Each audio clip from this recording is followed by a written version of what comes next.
Do you feel the vibes?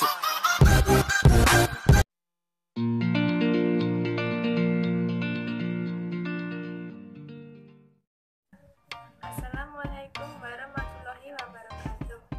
Perkenalkan, nama saya Fafa Khalifah Nur Aini dari kelas 10 IPS 3. Di dalam video ini saya akan menjelaskan materi kimia tentang hakikat ilmu kimia.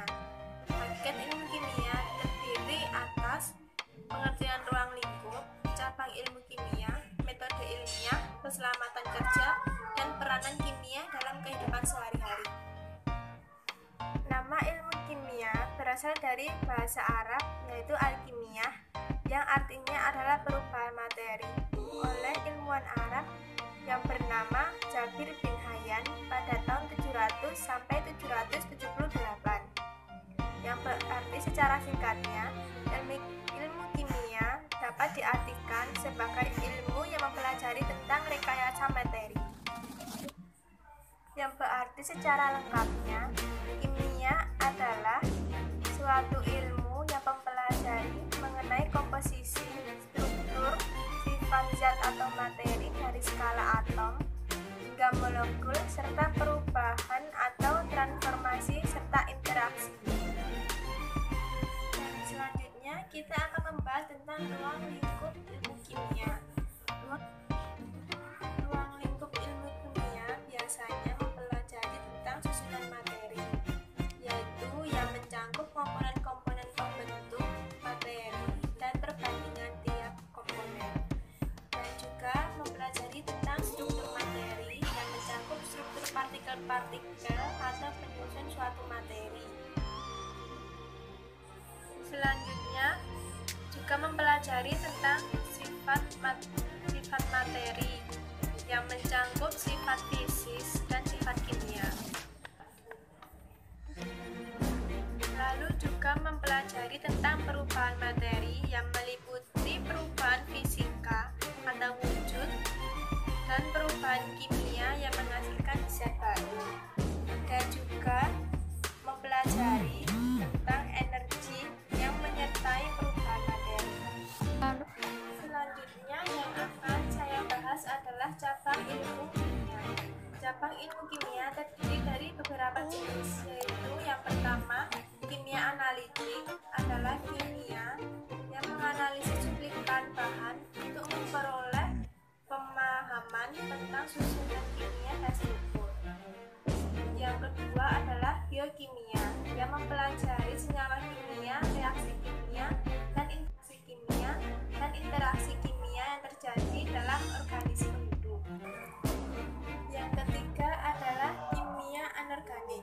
Kimia anorganik mengkaji sifat-sifat dan reaksi kimia senyawa anorganik. Yang keempat adalah kimia organik yang mengkaji struktur, sifat, komposisi, mekanisme, dan reaksi senyawa organik. Yang kelima adalah kimia fisik yang mengkaji dasar fisik, sistem, dan proses kimia.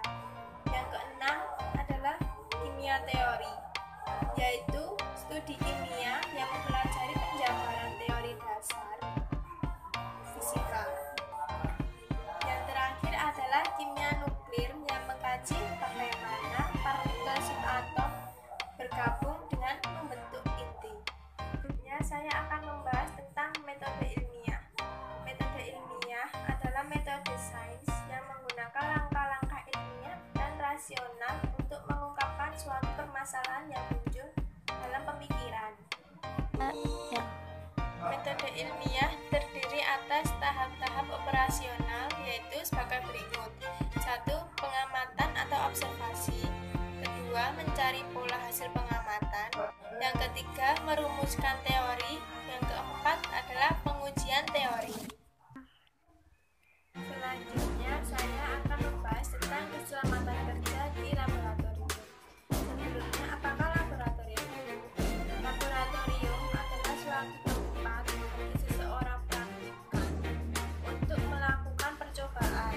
Sebelum kita melakukan percobaan di laboratorium, kita sebaiknya mempersiapkan keselamatan kerja dan kerja di laboratorium, yaitu dengan cara merencanakan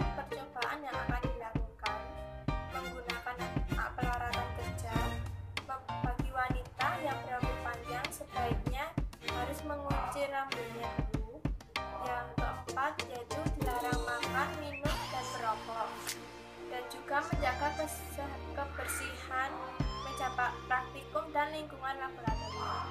Untuk menjaga keselamatan kerja di laboratorium, maka di laboratorium juga sudah menyediakan fasilitas mutlak, yaitu diantaranya terdapat bak cuci, terdapat almari asap, terdapat perlengkapan kerja, pemadam kebakaran, alarm yang berfungsi untuk komunikasi bahaya, dan petunjuk arah keluar ruangan laboratorium, serta P3K dan beberapa obat-obat standar yang ada.